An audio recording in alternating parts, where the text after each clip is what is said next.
La la la la la la la la la la la la la la la la la la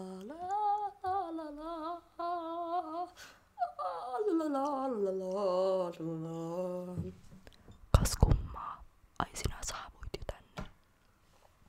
No tervetuloa tänne laulutunnilleni.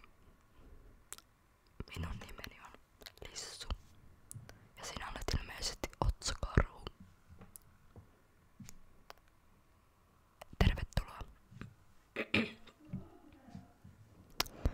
Ota vain takki naulakkoon ja aattu tuonne tuolille vaikka. Ja sulje ovi perässäsi. Hyvä. Istu vaan siihen eteen, niin mietitään, että mistä lähdetään liikkeelle. Joo. Ei mitään hätää. Me kaikki olemme olleet aloittelijoita joskus. Kaikki lähtevät nollapisteestä ja päätyvät jopa 100-aseen jossain vaiheessa elämän virtaansa. Joo, otetaan tuolta sulle nuotit. Joo, tuolta kaukaa. Sori.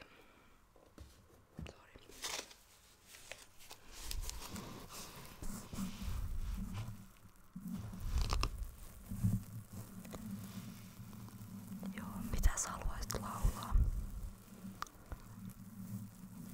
Onko jotain, mitä erityisesti, tai kun mä ajattelin, että jos vasta toisella laulutunnillamme otetaan vasta noita tämmösiä aaltoharjoituksia, kuten mä voin antaa esimerkin.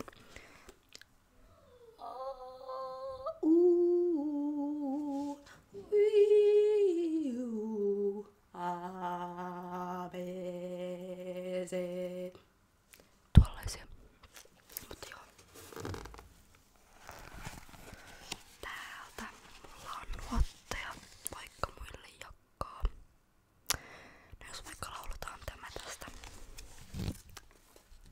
yhdessä, yhteisvoimin.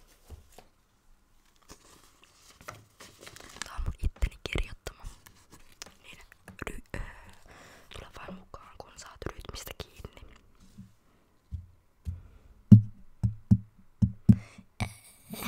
En halua vihaa mun elämää.